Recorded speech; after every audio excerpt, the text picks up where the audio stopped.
welcome to week 4 of Star Trek Sundays. I'm Victoria, and with me is my co-host T. Today we're going to be discussing psychological warfare. At the top of the room, we have pinned the Star Trek Sundays website, StarTrekSundays.com, which contains links to the episodes covering this theme that we'll be referencing today. Thank you, T, for curating a collection of episodes for us to revisit and for creating a great website. I can't believe we have this from last week. Star Trek Sundays is a passion project for T and me and forms part of a new YouTube channel, which will post highlights from conversations on Clubhouse here. Once again, it was a pleasure revisiting the episodes, and especially Chain of Command, in which Patrick Stewart delivers an amazing performance. I'm really looking forward to diving into today's topic, seeing where it leads us. But for now, I'm going to turn the mic over to T. Thank you so much, Victoria. Yeah, the website is really exciting for me. I'm very excited for that, and thank you for mentioning it. To this week's topic, psychological warfare, is a rough topic because it involves messing with someone's head in a way that is very personal and disturbing. And when it was done on Star Trek, it was almost always used as a tactic to gain advantage in warfare. And when it was done, the effects could be really traumatic. So I thought these particular episodes did a great job of putting the use of psychological warfare in the spotlight and showing how advanced the tactics had become. So I'm looking forward to a lively discussion, a deep dive into some of these topics. Yeah, it brought up a lot of stuff for me, so we'll see what kind of therapy session this turns into. So thank you, T. Once again, this is Star Trek Sundays up on Clubhouse, and we're discussing psychological warfare. I'll be bringing people up to the stage to share your thoughts in just a few minutes. But I want to start with Chain of Command parts 1 and 2.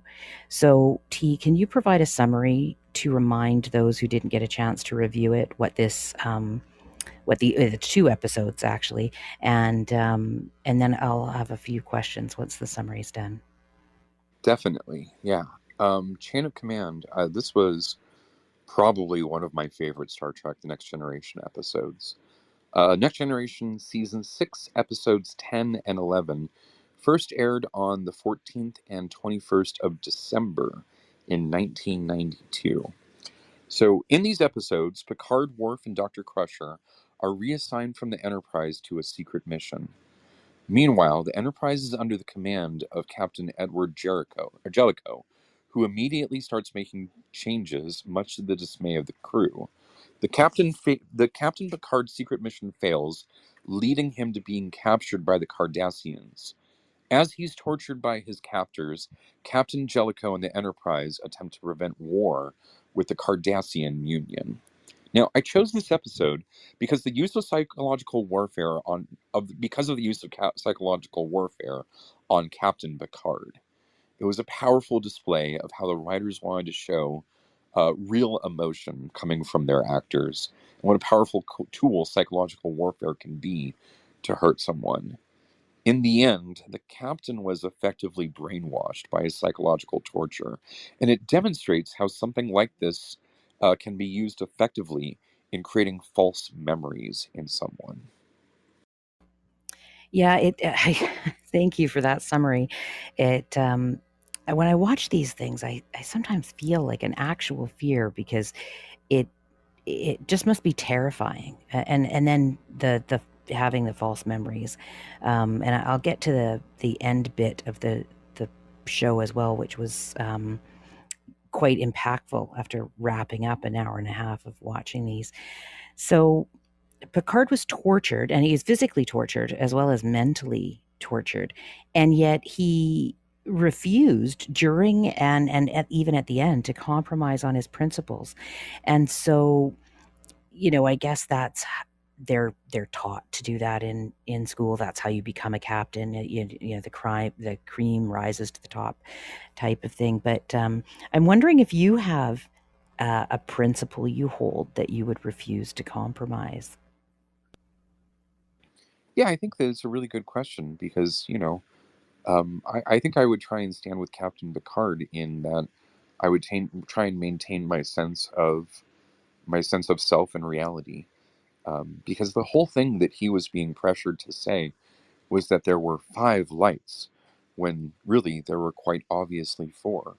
And so what was happening there was he was being pressured to let go of this principle of, your grip on reality is real, and to let go of that, to be put in a situation where I'm being told that my memories are false, or my what it is I'm seeing is false, and I should believe what I'm being told over what it is that I'm seeing. I think that's one of the things that I really would not want to let go of in terms of a principle. Thank you. Yeah, this did remind me of the conversation that we had I think it was last week or the week before, with respect to Stockholm syndrome as well. Um, and so the next thing I wanted to ask, and I wanted to say hello to Sean. I'll bring you up in just a moment, Sean, because I'm interested in what you have to say on this as well. Is with Chain of Command, at the end, Picard confides in Troy that he actually did see five lights at the very end, despite him saying there were only four. And what's going on there? Like, was this a moment of transition where one could see what was being told to them, but was still aware of the torture and his upcoming freedom, so he could respond defiantly?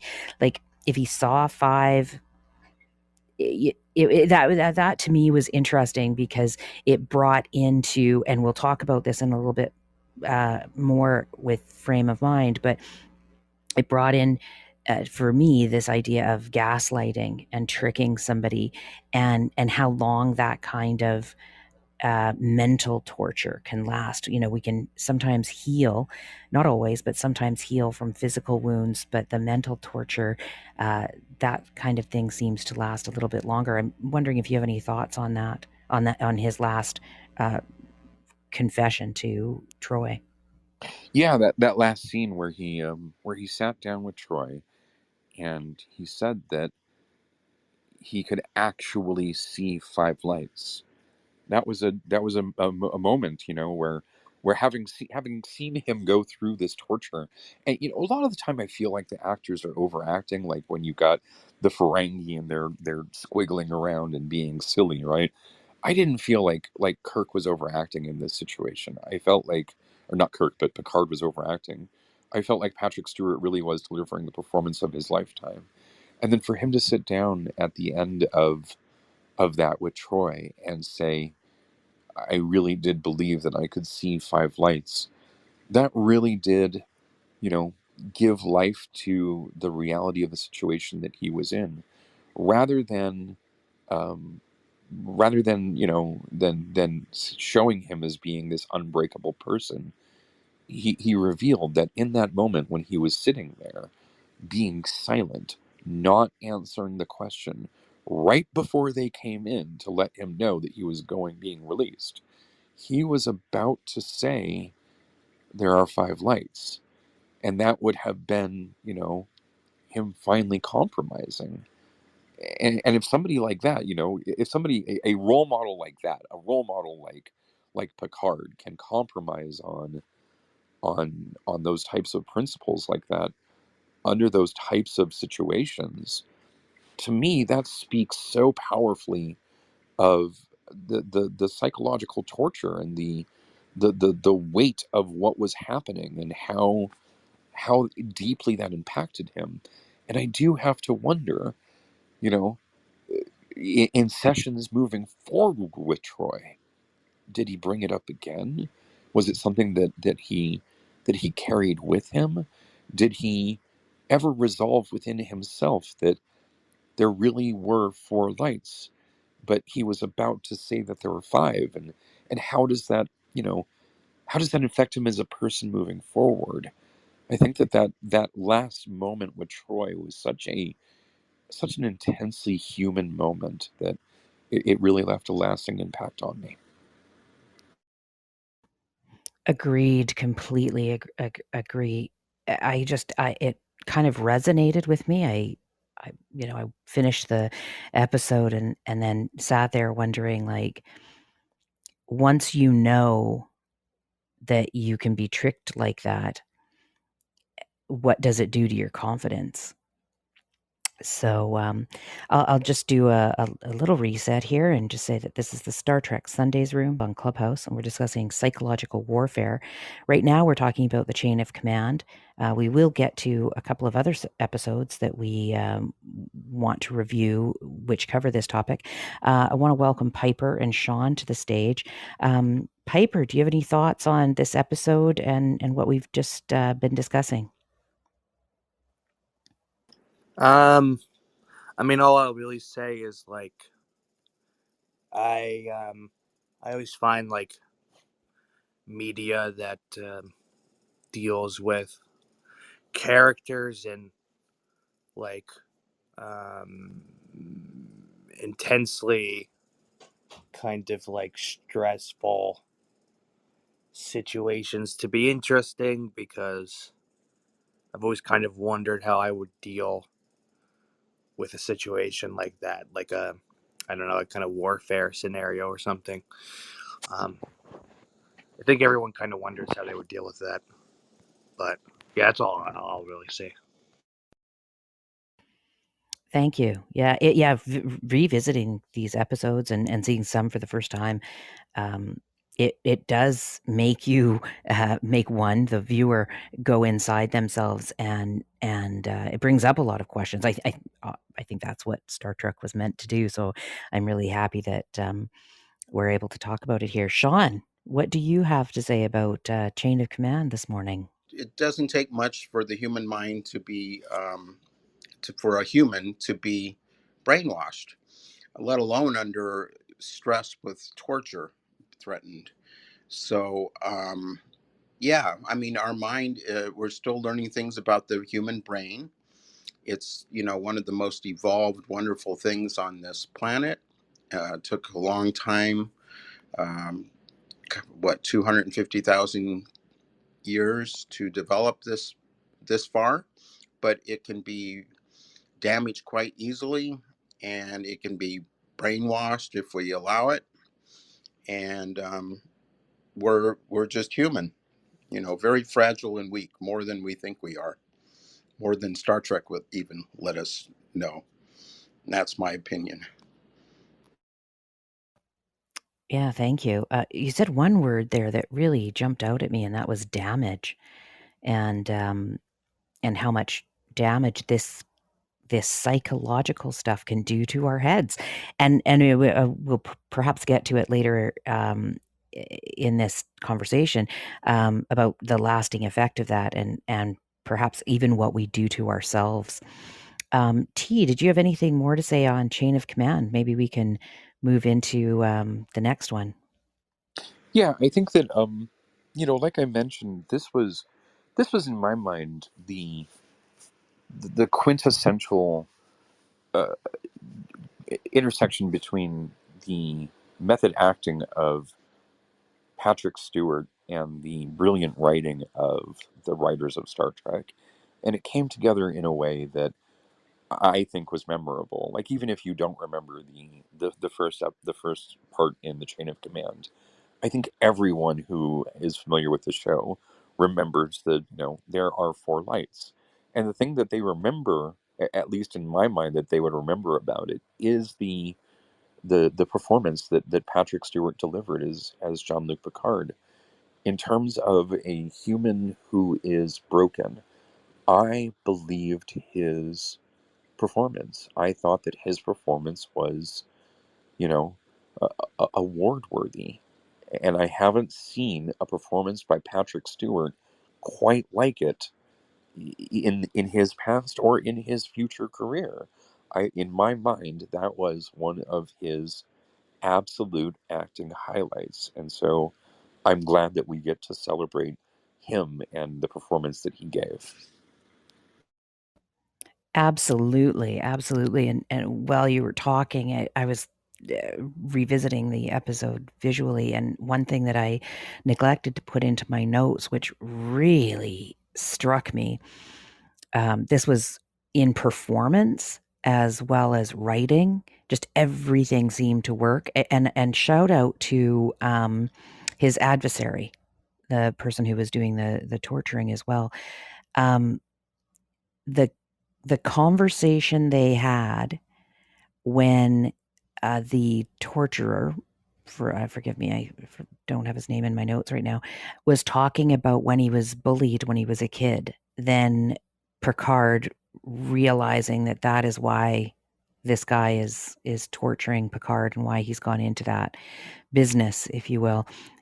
And then there's subsequent conversation about that and how Picard just looks at him and said, I'll always see you as a terrified 6-year-old, which was a little bit of, it was some psychological defense, right? And the actor who was receiving this from Picard did such a good job in, especially through the makeup and on all of that, of really looking like it struck a chord.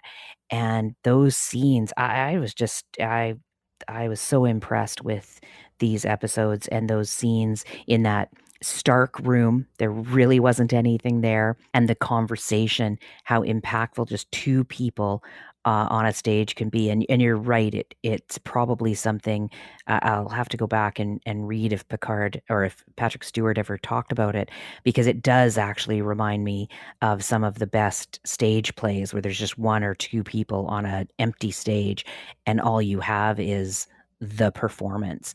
And yeah, it's really, really worth revisiting. I'll probably go back and revisit it soon as well, just so that I can enjoy their performance and not just gathering the parts of the story for today. But it was amazing. Thank you. Well, let's move on a little bit because we can always come back and revisit that if we have other thoughts. So this is the Star Trek Sundays room on Clubhouse, and we're discussing psychological warfare. The next episode that we reviewed was a little bit later in that same season, I think, Frame of Mind. So T, if you wouldn't mind giving us a short summary on that, just to remind us, and then I'll dig in with a couple of questions on this because I have a little bit more to say on this one as well. Yeah, another really great one. Frame of Mind, The Next Generation, Season 6, Episode 21. So the first one was Season 6, Episode 10 and 11. This is Episode 21 in the same season.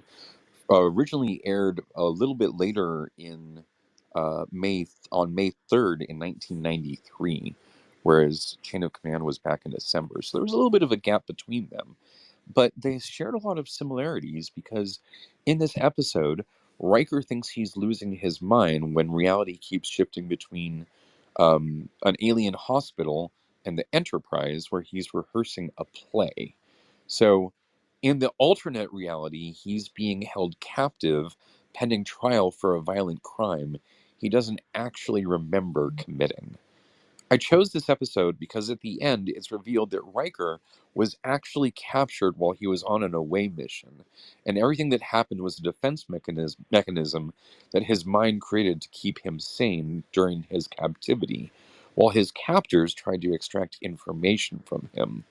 Crusher had to heal the damage that had they had caused psychologically, and even then, he still felt the need for closure at the end, with tearing down the play set in a symbolic act of destruction.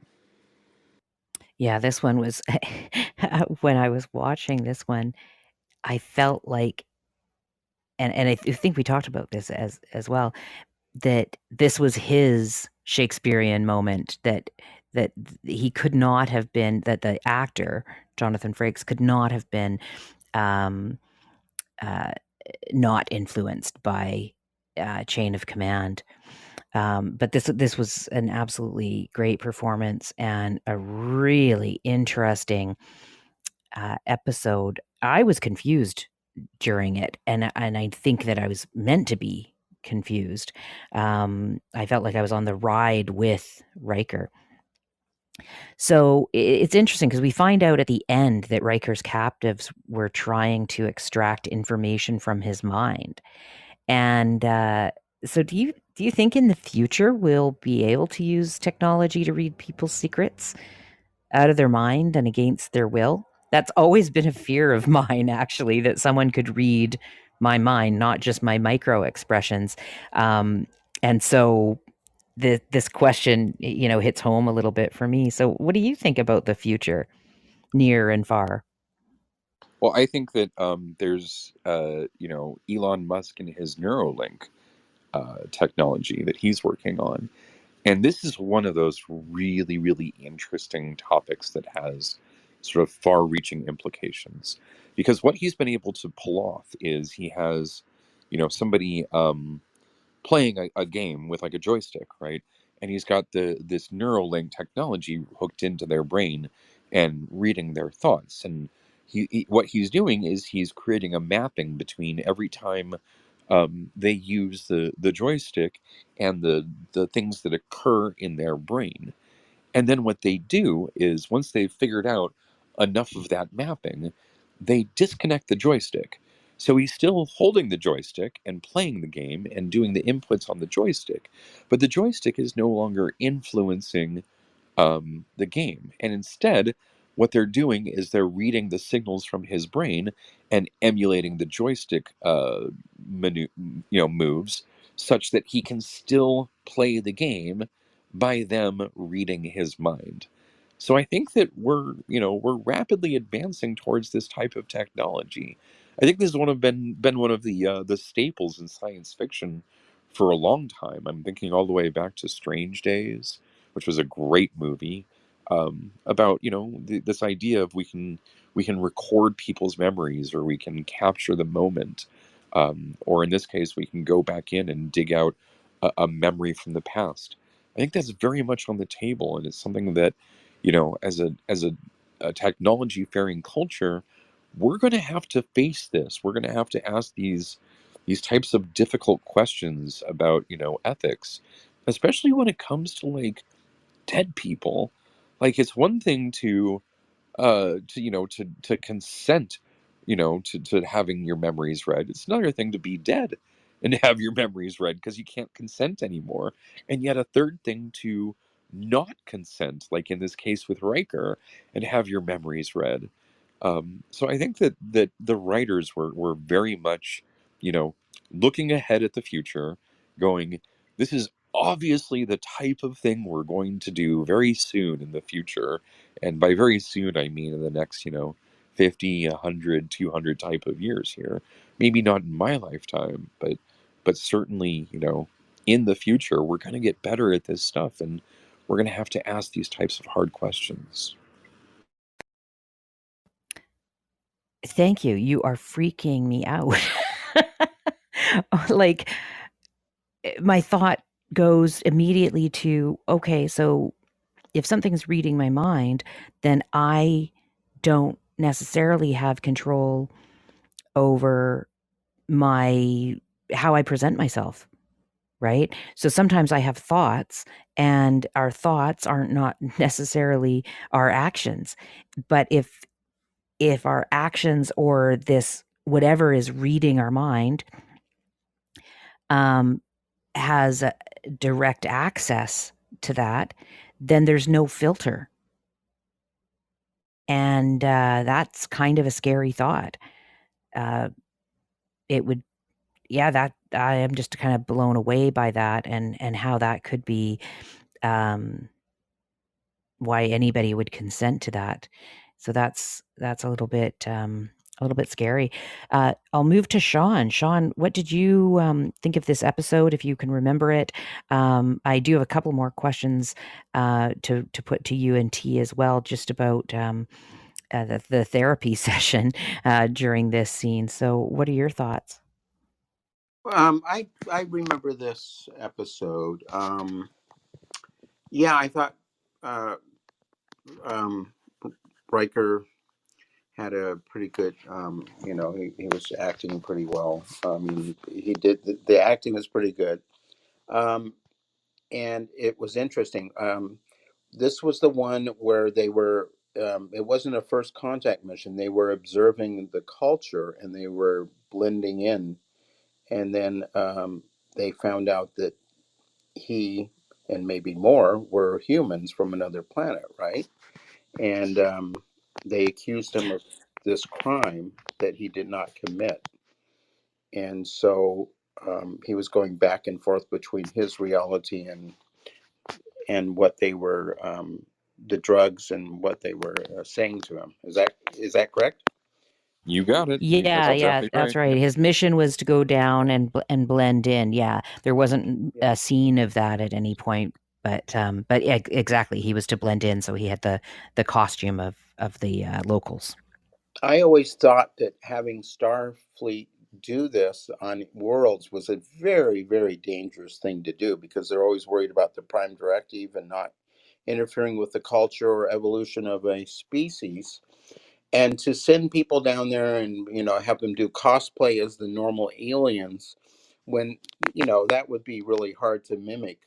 um, I I've got, you have people on the internet that contact you, and they're really, they're pretending to be someone they're not. They're trying to sell you cyber currency. They're trying to sell you investments. They lie and say they're from the United States. I'm dealing with one person right now, actually, and it's like things give you away.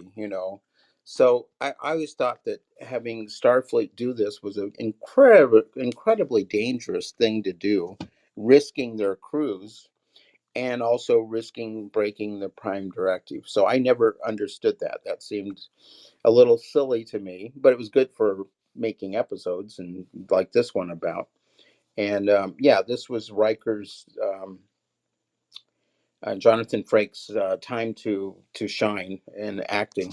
I personally think Jonathan Frakes is a much better director than an actor. Yeah, those were just my thoughts. Anyway, go ahead.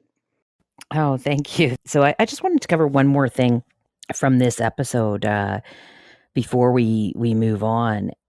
I thought the therapy session where Worf, Troy, and Picard represented parts of Riker's thoughts and feelings was really good. And I was considering how that might work in real life, having the people in our lives representing a part of us, because in some way that is what happens. Certain people light up certain things in us, whether it's positive things or negative feelings and thoughts, but they're the spark for us. And I just wondered if so this comes sort of out of left field, but I'm wondering, T and Sean, if you have any thoughts on the type of therapy sessions that we see, and of course this therapy session in this particular show was it's unclear whether it was in his head, whether it was part of his mind, or whether it was actually happening. But I liked the idea of having a person in our lives represent, you know, our fear or our anger or our logic. And I just wanted to put that to the room today. So T, do you have any thoughts on that? Yeah, the idea of, first and foremost, the people who were speaking for him represented an anchor to reality. But I think that they were tapping into this very, very, very metaphorical idea, and then doing this very literal interpretation of it. And I thought it was very interesting because um, I like this idea of, you know, each person in our lives represents a different set of interpersonal relationships that we have. And those interpersonal relationships take on certain characteristics. So when you're interacting with Worf, you're interacting with a warrior. You're speaking to a warrior. You're speaking like you're speaking to a warrior, and you're having, a conversation that is about strength and these things. But if you're having a conversation with Deanna Troy, you're having a conversation that's all up in your head. It's about what your feelings are, and you're talking about something that's inside of you. And so I like this idea of like personifying, um, my emotions and my interpersonal relationships and myself through these other people, which which gives life to a part of me in a new way that I wouldn't necessarily be able to express myself. So I think that that's a very powerful narrative device, and I think that there is probably, I can think of another episode in which this narrative device was used, in which There was a person, and a negotiator, and he was mute, and there were three aspects of him. So when he went to speak, depending upon what mode he was speaking in, a different person would be doing the talking. And so these three people sort of followed him around. And then anytime he wanted to speak, if he was speaking, in a loving way, the sort of compassionate person would speak up. But then if he was speaking diplomatically, a different person of him would speak up. And this was his modality of communication. So I think that the writers definitely had this idea sort of like firmly cemented in their mind and wanted to play with it some more. And I think this is a good example of utilizing that narrative device. Oh yeah, thank you for that. Yeah, I think we're gonna have to review that episode as well. It just got me thinking that I don't even have to think of the people in my life. I can think about my inner Worf and my inner Troy and my inner Picard. Yes, So my inner Worf. Yeah, yeah. absolutely. The next one that we watched, this was also great, and that was The Perfect Mate. So, T, if you want to give us a little bit of a summary on that, and then I'll have a couple of questions for you. Yeah, definitely. The Perfect Mate was a fun one. Picard was he was serving as a host for a peace treaty between two warring planets. Um, but he was unable to resist the reconciliation gift that was being gifted in order to ensure that the peace treaty went through. The gift was a beautiful, empathic metamorph who was presented by one of the leaders to the other as a wife. So I chose this episode because Picard tries his damnedest not to fall in love with the beautiful woman who ends up becoming his perfect mate and bonding with him. And he has to give her away to someone who doesn't care about her in the slightest, right? And act in an act that seems like psychological torture to him. And it was a case where war was being prevented by the gift of the woman who could become whomever they needed, thus inverting the trope of psychological warfare by turning the weapon into one of peacekeeping instead of war making. So I thought it was cool how they inverted the trope there, but then they brought in slavery and the psychological warfare aspect of, the people who could do whatever it is, the person who could become whatever it is that the other person wanted them to become in order to become their perfect mate. How they could use this weapon of psychology as a weapon of as a tool of peacekeeping. So Yeah, just as you were giving that summary, something new occurred to me. Um, like I think we discussed, I wouldn't want to have a metamorph. That wouldn't be a perfect mate to me, I don't think. But also, being around somebody who either pretended to or felt they did, to know you better than you knew yourself would be torturous, I think, right? I think so, and Because because would you know that whether they knew it or not? Because some of our subconscious, like, are they that good, right? right, and the thing about Picard at the end, the end ended with her revealing that she had inadvertently bonded with Picard and became his perfect mate, and that in because she was his perfect mate, she understood the nature of diplomacy. And because she understood the nature of diplomacy, she would not want to give up, as his perfect mate, she would not want to give up that peace in order to be with Picard. And so she went ahead and went through with the ceremony, keeping the peace and faking it because she was an empath and could do so because that she was Picard's perfect mate. So I think that um, I think that there was a lot going on there in terms of what was happening with Picard and the perfect mate, because his perfect mate was somebody who was ultimately diplomatic, and that ended up working out in his favor. And so this was just the icing on the psychological warfare torture cake that they were beating Picard with. Was not only was she perfect, but she was, absolutely perfect in every way. I would agree Oh, with Victoria that that would really bother me having a mate like that. I would feel, um, that just doesn't seem. The mate would not feel real, and you wouldn't be able to trust them as to what their feelings were, and it would be like having oh, it would just be so annoying in so many different levels. yeah, it's interesting, T, that I think I see it slightly differently.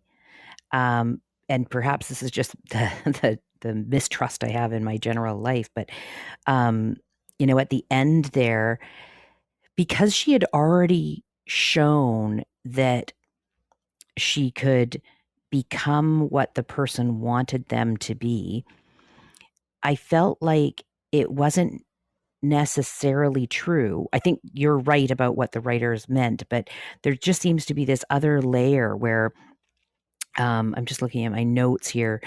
So I say this correctly. The wedding day discussion between Kamala, the metamorph, and Picard felt the cruelest to me.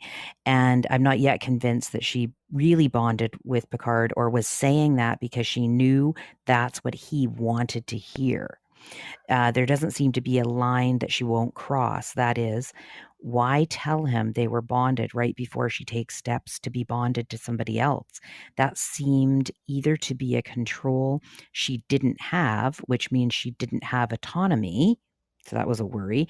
Or she has control over whether or not she says it, and it's just cruel to say it. So it brought up these questions for me that perhaps I'm just adding in some real life issues there. But I did really enjoy this, and for me, there was it hit my conflict spot. On one hand, I was right there with Dr. Crusher thinking that this was human trafficking, and yet Picard made good points about the Federation not getting involved, as well as the Metamorph being a willing participant. So I'll just welcome Anonymous to the stage as well. So my question would be then, have you ever felt psychologically tortured by someone that you longed for, or by having to do the right thing that just caused you sort of a long-term effect? So I'll ask T, and then we'll go to Sean and anybody else. So T, have you ever felt psychologically tortured? I mean, what a cruel question, I know, but if you want to Yeah, share, that would be great. it's a great. I mean, this is the stuff I live for. I mean, a lot of clubhouse rooms where we're not asking these types of really hard questions, but I love that you're swinging the bat and you're swinging it full force. So I think that's good. Yeah, I think that there was, a couple times in my life where, um, you know, I remember growing up having crushes on girls, and being close friends and being in the friend zone and being just being just feeling tortured by not having a closer relationship with them. And eventually I grew out of that. As I sort of grew up and matured emotionally, I grew out of that. But that there were other times where I felt like uh, you know I feel like Picard was in a Kobayashi Maru here. And I feel like there's a lot of parallels to the Kobayashi Maru. Like Picard was very much in a no-win situation, and he had to do this sacrifice thing in order to, no, nothing that, if he gives her away, he loses because he doesn't get the perfect mate. And if he keeps, if he falls in love with her and keeps her for herself, he causes war. And he's not even sure that this would be the perfect thing anyway, and yet he's psychologically longing for her. So I identify with that. I feel like there are times when I had to do the right thing, like with a relationship. Like I had to say goodbye, or I had to, end a relationship, and that stuck with me. That felt like, you know, like I hated to do that. Like it made me feel like I was a horrible person for months and even years after doing that. So I remember, you know, feeling like I was doing the right thing, and this was horrible. I definitely feel like the writers and Picard captured that human moment very well. Thank you. Thank you for that. I appreciate your vulnerability here. Sean, does this bring up anything for you? Well, I must be simplistic. I can't remember any time in my life where I've had this psychological warfare going on. Um, I, there's great emotions and hormones and stresses and complications and failed marriage and all kinds of stuff. But I'm not looking at it from the same perspective. I think. To me, that those were just challenges in life, and people are very complex. They have good sides and bad sides, good points and bad points. Most marriages and broken relationships, it's never one person's fault. It could be more one person's fault than the other, but there's always something going on with the other person. Usually there's always two sides of a coin. Rarely does it just fall right on its edge and stay there. Um, I can't think of anything. I've dealt with people that have greatly disillusioned me, and responded in a way that I was not expecting, and I sort of wonder what's going on in their mind and their psyche, but I can't know that, and it's hard to walk in another person's moccasins for a mile or two. um, Although I think we should all try to understand, the reality that the other person has experienced. We're all experiencing our own versions of reality in our own bodies as we go through life. And sometimes they conflict with other people, and some people jump to conclusions. And yes, there's all these psychological aspects going on. And sometimes it seems like chaos theory being played out, but I think it's just part of life. And yeah, that's how I look at things, at least. Well, I very much appreciate your contribution, and it feels nice to have somebody with some wisdom. I'm highly emotional, and you know, I suspect that there are times when we're causing the pain to ourselves and building something into something it's not, which is causing the torture. So it's really us who causes the torture to ourselves. And I've in romance, I've had the opportunities to feel infatuation, and and I sometimes have to realize that this infatuation is building something into something it's not. Even if I'm in a relationship with somebody, I have to bring it back down to earth to realize all of the things that you just said, that we're human, and and that there are, two sides to even the thinnest pancake. So what does all of this mean? Like when I was looking through this and the topic of psychological warfare, I found that a lot of this stuff on a small scale reminded me of the term gaslighting.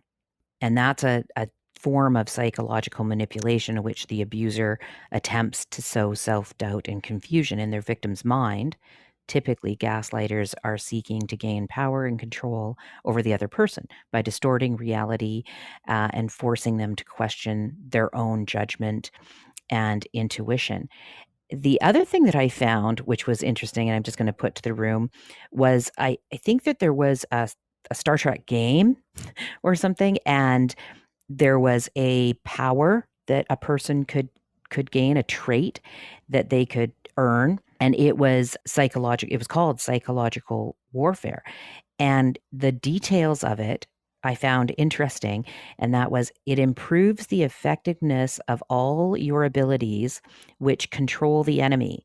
This includes all of the following effects: confuse, disable, hold, knock, placate, repel, root, and slow. And when I read that, I thought, how weird that would be to be in a game where you're given the power to affect psychological warfare on another player. Now, I understand that there are all these games that have, shoot 'em up games and all of that, but somehow it hit me when I read that just seemed even crueler of a practice. Instead of practicing target, you're targeting the mind, not the body. So I just wanted to put that out there to the room to find out whether do you think that psychological warfare, psychological torture is worse than the physical? So I'll put that to T first, and then maybe the rest of the room can pipe in. That's an interesting question. I hadn't thought of that before. You mentioned gaslighting, and I did just want to touch on that briefly before I address your question directly. Gaslight came from the 1944 movie of the same name called Gaslight, and what it was that somebody was trying to you know tell what would happen is something would happen, and then you know between two people, and then one person would tell the other person that it didn't happen, right? And the goal was to cause them to question their grip on reality, to make them think that they are misremembering things constantly, to make them think they're literally crazy. And this 1944 movie, black and white, was a really powerful movie. It was a really potent scene, really potent set of acting in which these characters, one character was gaslighting the other character and trying to make them feel like they were, quite literally losing their grip on reality.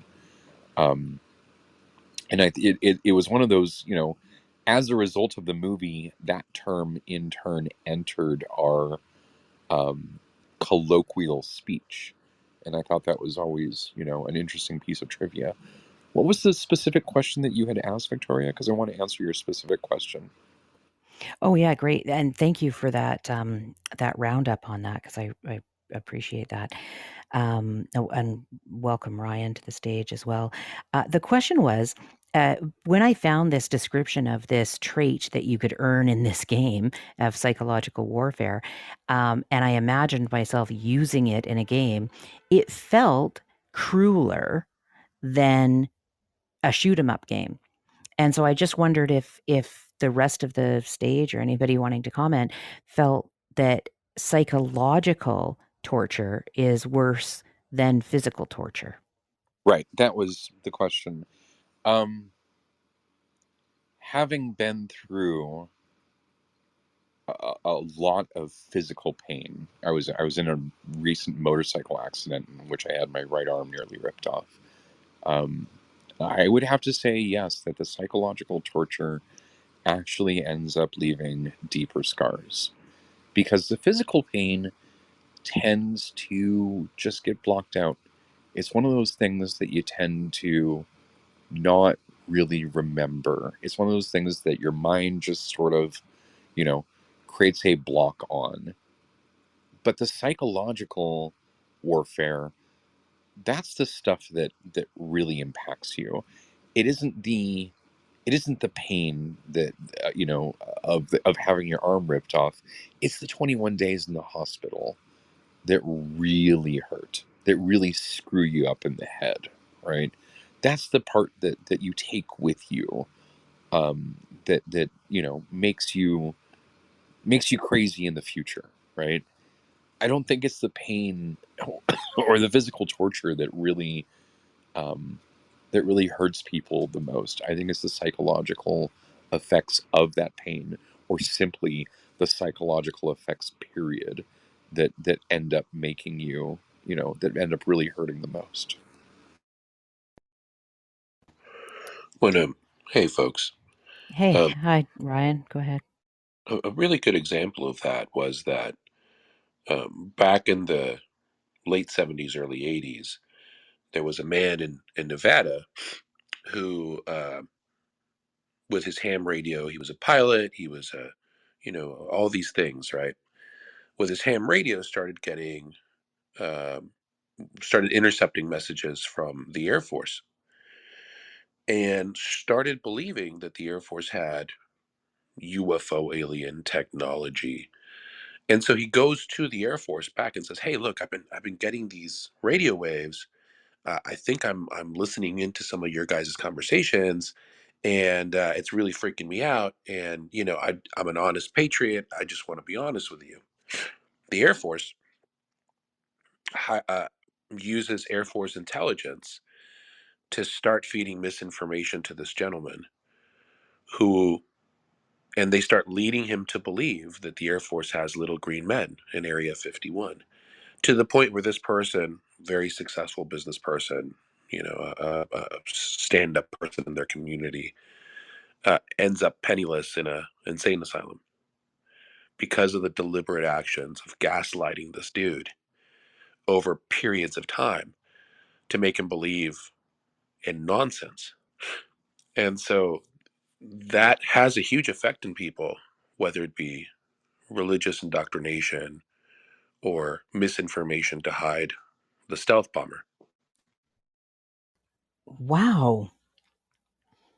Thank you for that share. So that's a Brilliant. true Brilliant. thing. Yeah. Thank you, Ryan. Yeah, it's a real thing, and there's a documentary about it. Why did they do it? They wanted to keep their secrets, and so a person who has half the information can be dealt with if you just feed them gobbledygook, and then it all gets mixed up like a salad. So the crazy stuff is mixed in with the factual stuff, and if they talk, they sound like a crazy person. And especially if they've been encouraged by Air Force intelligence agents over a long period of time. These people and these agents think of themselves as friends to this guy when they're literally forcing him to go insane. So, and where did they learn those tactics, I wonder, right? Because the church did it first.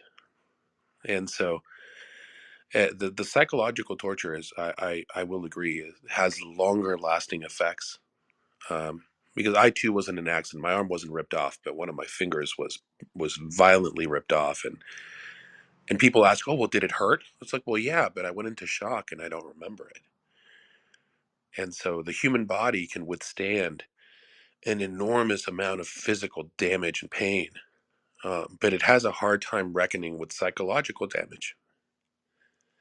And so I want to reinforce what T and Victoria was saying is correct and accurate from my experience. Thank you, Ryan. I cannot believe how powerful and just topical and excellent that was. Thank you. I have a low pain threshold. Psychologically, I can block things out of my mind and my past pretty well. Um, the idea of being in a hospital for weeks to recover and then having an arm that doesn't work or fingers that are missing or an arm that's missing, that would bother me for the rest of my life. And that would be hard to block out because I would see it every day for me personally. So I think the physical pain or physical damage would be even worse because it would cause psychological damage in my mind. But for just purely psychological versus physical injuries, I think I would much rather have the, um, the psychological I can navigate around, but the physical has long term effects, which would be a problem in my particular instance. Yeah, and I want to back you up there, Sean. And I do want to welcome Bishop to the stage, someone who I have a great deal of respect for, and I want to get his opinion in just one second. But I do want to just talk about what it is you're talking about. Last year in September, I was taking my best friend home on my motorcycle, and I uh, hit the front the railing head on at 55 miles an hour, not wearing any armor or anything. And that's the result that that you get when you do something stupid like that. Number one, you don't wear armor. Number two, you put somebody inexperienced on the back of your crotch rocket, your Hayabusa, your bike that does 230 miles an hour, right? And so it was a dumb move, and I don't have the use of my right arm as a result, right? And that is the psychological damage that ultimately ends up being longer term. Then I can take painkillers to get rid of the pain, but the lack of the use of my right arm, that's the psychological damage that you take with you, right? So yeah, I want to back up what you're saying and what Ryan is saying, and I want to welcome Bishop to the stage. We're talking, Victoria, do you want to go ahead and give the reset? Thanks, T. This is Star Trek Sundays on Clubhouse. We're discussing psychological warfare, and we've discussed a few episodes of Star Trek, Chain of Command, Frame of Mind, and The Perfect Mate. And now we're just having a general discussion I had put out to the room, and I am very interested in what Bishop has to say on this. But the current question is psychological damage worse than physical damage, or psychological torture worse than physical torture? And Sean and T have created a lot of subsequent questions for me to ask, but I am very interested in hearing from Bishop, because I understand, Bishop, you've got a bit of a military background, and I'm wondering if you have some thoughts on this. Yeah, so both cause trauma. It's kind of hard to differentiate between physical and psychological torture. There are tortures that can be like purely psychological, but it'll leave effect on the body. Like the trauma symptoms will be seen in the body. So like it causes trauma either way. Yeah, I think that's and we hadn't really brought up the word trauma, and I think that's the long-lasting effect of either of these things. We've seen And I here on should preface Clubhouse. that. I'm sorry, Victoria, real quickly. I'm not a knowledgeable source on psychological warfare. I mean, I was in the infantry.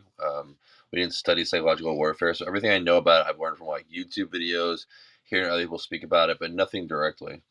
Oh, sure. No, I appreciate that that extra bit. We're just talking about our own personal thoughts on these things, because I tend to think that the psychology of it, and when you brought up the word trauma, we hear in some of the rooms that we've shared, or some of the other rooms here on Clubhouse, about the trauma people have, childhood trauma, and those are long lasting. I'm in rooms with people who are trying to heal from things that were said to them over and over again as kids, and even some of the things that I've gone through with either parents or friends, or former lovers, whatever.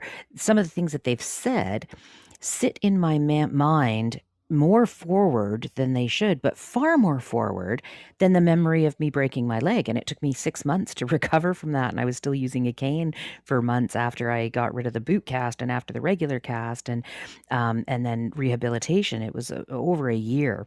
And yet, until we talk about this, I forget about that. But I don't forget the things that are said to me, and the things that I start believing about myself. And then I feel, like I said earlier, that I perpetuate that torture. I continue to torture myself with it long after these people who initiated it are gone. And Ryan, I think, brought up a really good sort of analogy, and that is, and perhaps we'll have a whole show on this, but that is religion, and how religion is well, I do consider indoctrination abuse, and so maybe we can talk about that. But welcome to the stage, Joshua. And Fatty, did you have some comments? Yeah, thank you for having me. I think the question of psychological versus physical, I think your point is spot on in terms of the ability that psychological warfare has to haunt you for perhaps a longer time.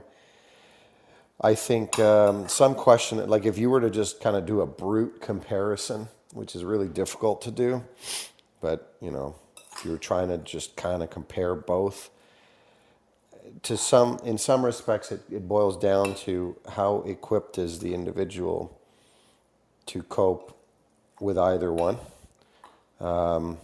You know, there are some people that have high pain tolerances, like physical pain tolerances for certain things, and you know, there are some people that have high coping mechanisms mentally, and it's not a judgment. It's just a kind of a reflection of where people are in different places based on different attacks. So I think of it from a sense of it's more about the kind of defense mechanisms in some respects than it is about the actual type of warfare. Oh, good points. Thank you. Joshua, did you have something to add? Yeah, it's a great room. I would just say, the only thing that I noticed with a lot of psychological warfare is it's pretty much designed to disorient people.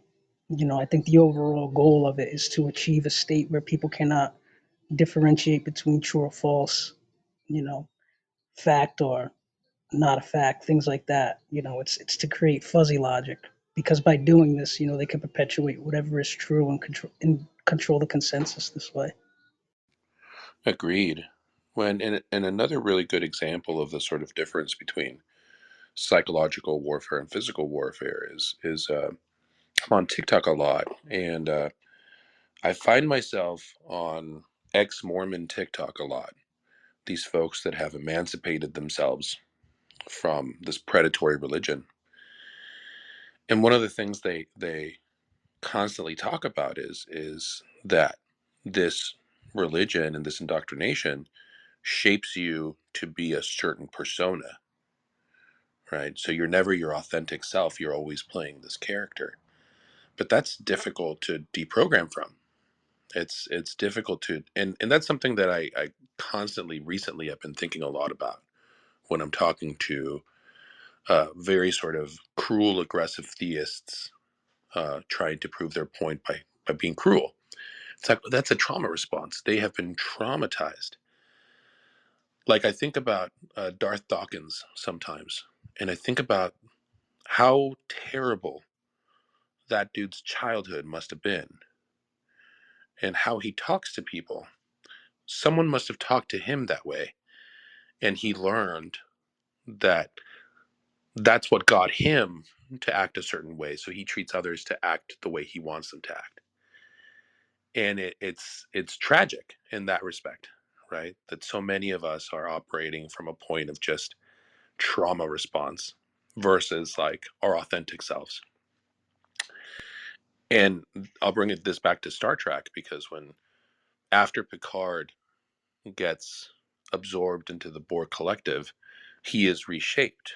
He is this other person, like these Mormons find themselves a lot of the times being this other person.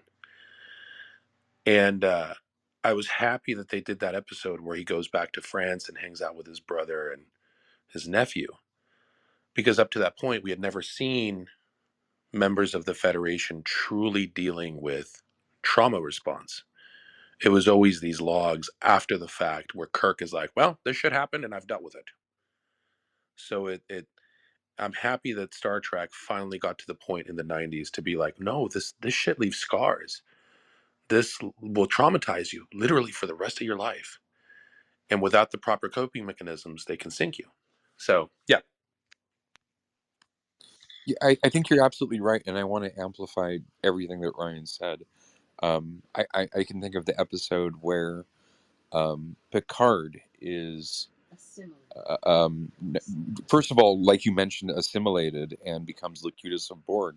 But prior to that happening, he becomes, uh, he gets, taken, his mind gets taken over by a probe, and he lives out his entire life, like grows old. And learns all these skills and lives on this planet in the course of like 2 hours or whatever it was, and he takes back those memories, like playing the pan flute or whatever it was that he continues to play, right? That type of that type of psychological execution, that type of psychological, you know going through an entire life and learning all of those skills, and then coming back and then you're back in your normal life again, right? Where you started.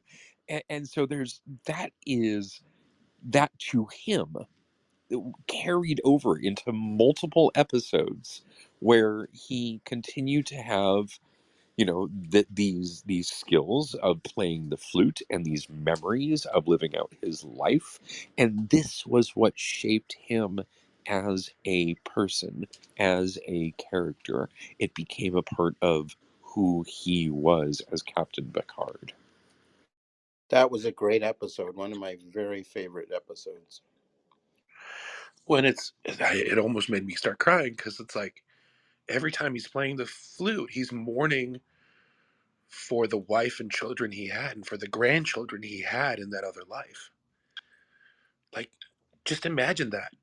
Like, the type of discipline that Picard would have to just not be a puddle of goo on the ground all the time. Like, holy shit. And the realization that the whole species died.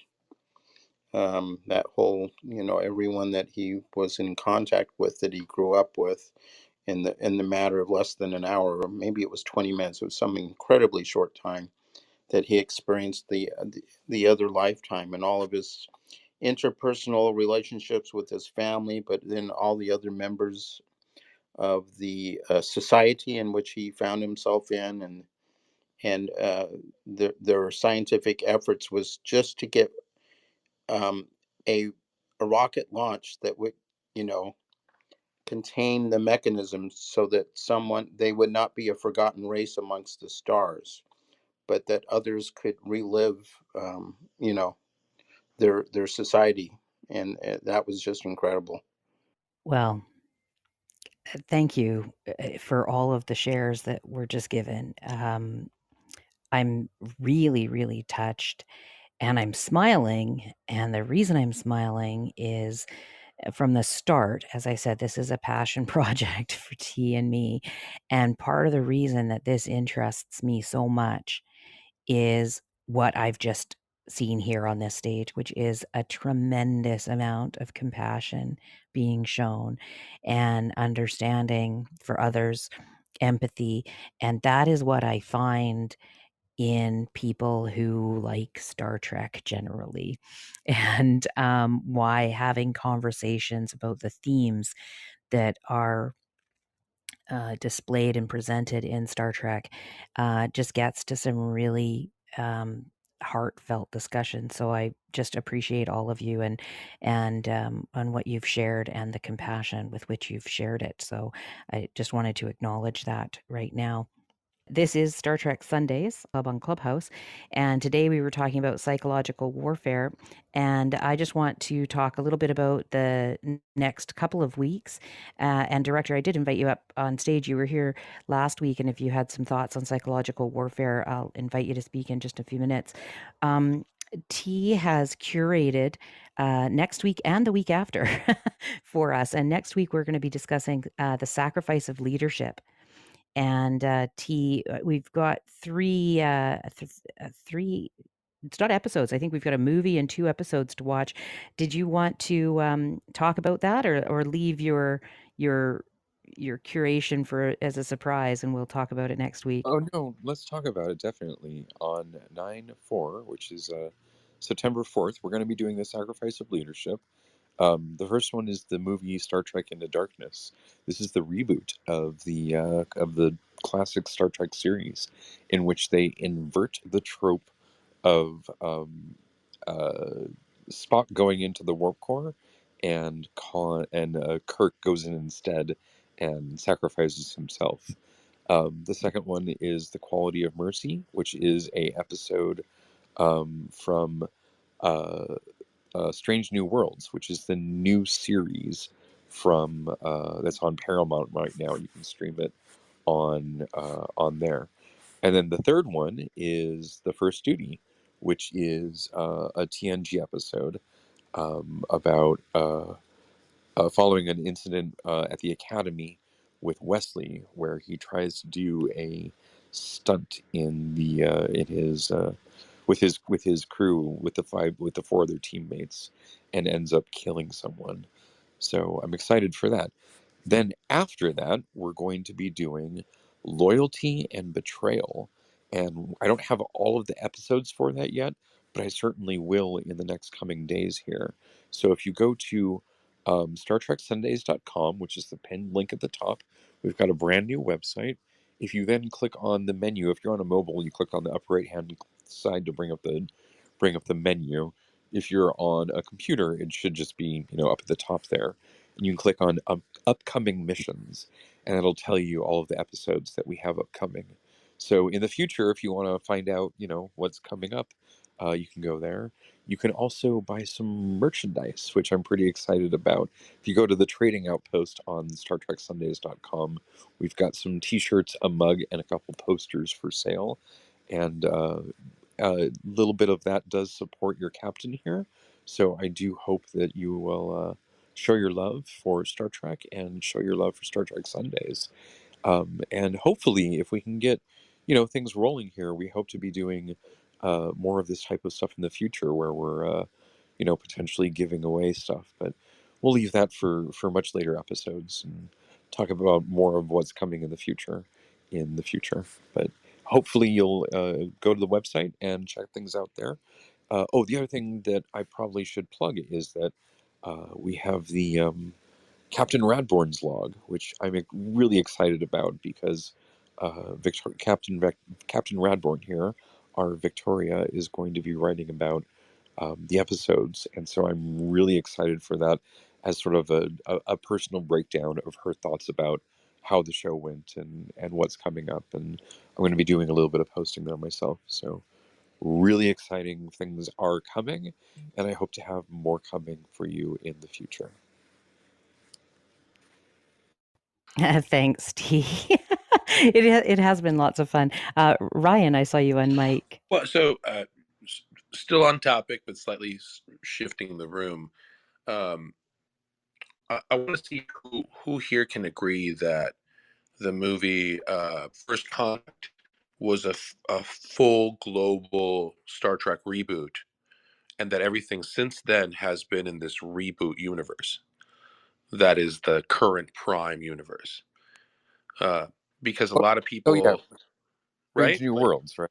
Yeah. yeah, like Strange New World, Enterprise, um, Discovery, Strange New Worlds, all that is taking place after Picard went back in time and helped Zephyr and Cochrane achieve warp. And there's been these downstream effects since then, right? So because a lot of people will be like, "Oh, the Discovery or Strange New Worlds is in a parallel universe." It's like, well, not really. It is the main continuity that was reset by Picard. Yeah, I definitely want to do an episode on time travel and sort of plot continuity, and I haven't quite come up with the angle on it yet. But I think that you have a really good point there, and I think it's definitely a topic that we should pick up in a future episode, because I think we're probably going to wrap up this, and I do want to give the director an opportunity to speak. Wow, I appreciate the deference and the invitation. I'm excited for the ones about the commander's responsibility. That I think that's great. That episode where Wesley has to live with the consequences of getting caught up in wanting to be impressive, that things go off the rails and he has to deal with the real real consequences. It is one of my favorite episodes. I thought it was that was one of the better uh, Star Trek New Generation episodes. So I'm excited for that. I'm not really sure what else I should be reacting to. I mean, there's the episode where Jean-Luc is taken under the by the Kardashians.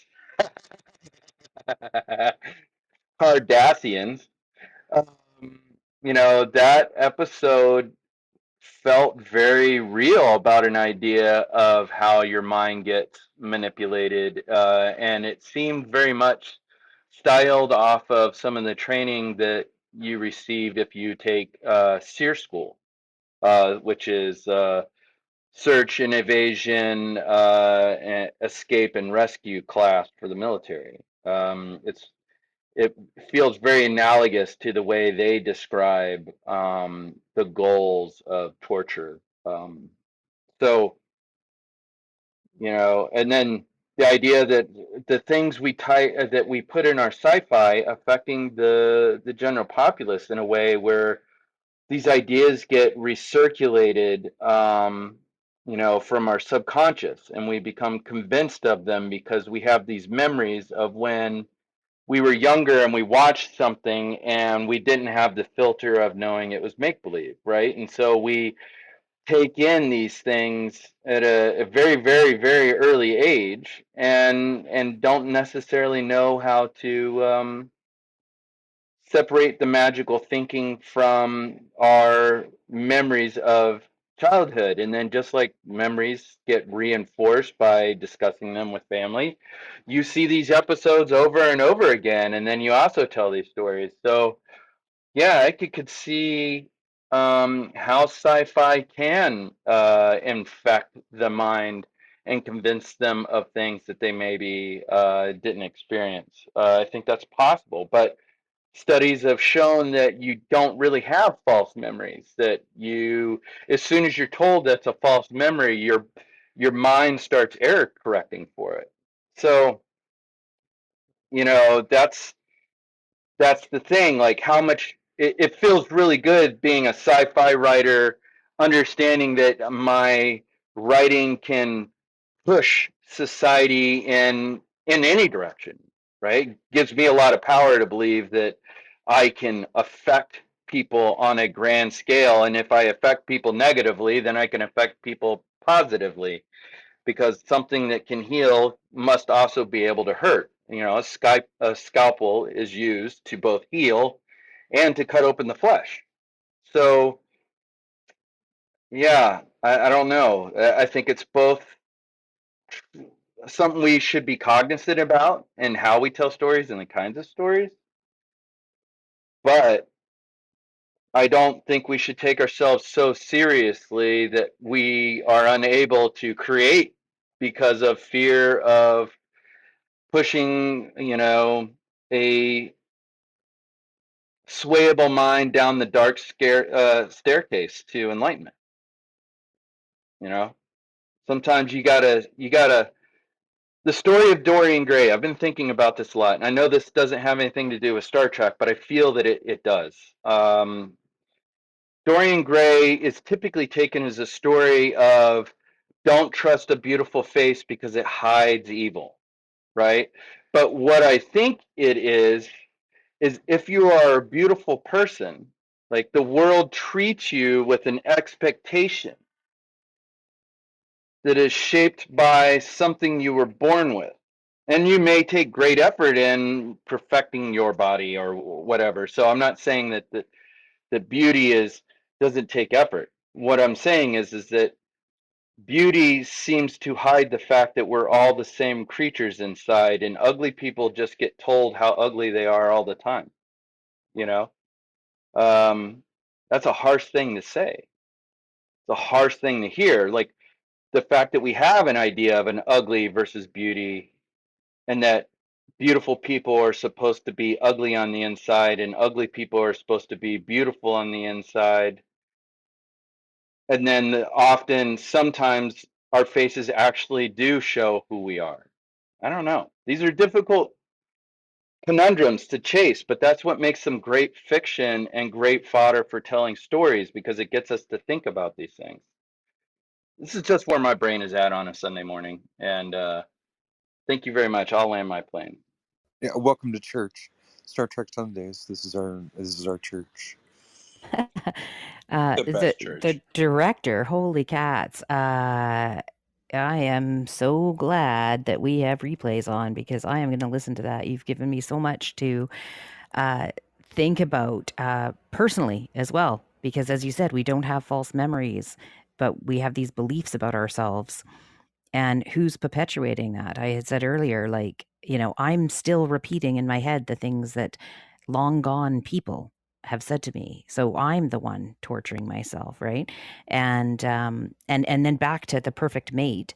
In some way, the perfect mate, she was beautiful, right? On the outside, but then it was all her actions that made her the perfect mate. But what would have happened if she wasn't actually a beautiful hominid creature, right? What if if she looked something else that they weren't used to, but could have all of those that empathy and become that the inside perfect mate? How would that have been? So you've really done an excellent job at bookending this complete show this morning. So I really appreciate that. Before I wrap up and close the room, T, did you have anything to add? No, I think that this was just an absolutely fantastic discussion. I was so excited for, psychological warfare, and again, the audience delivered well above and beyond. We're talking total apogee stuff here. Thank you guys. You rock. I love you. I'm so excited for next week when we're doing the sacrifice of leadership, and I really hope to see you in the hallways. Thank you, T. Yeah, you guys have just brought it. I really appreciate it. T and I can talk about what we want to talk about a little bit, but having everybody on stage be vulnerable and compassionate and sharing your ideas just brings this to another level for me. So I'm really touched and really grateful. So thank you very much. This is Star Trek Sundays, and today we were discussing psychological warfare. Next week, we're going to discuss the sacrifice of leadership. Thank you again, everybody, and be sure to check out StarTrekSundays.com. Thanks very much, and have a great day. Bye. Bye.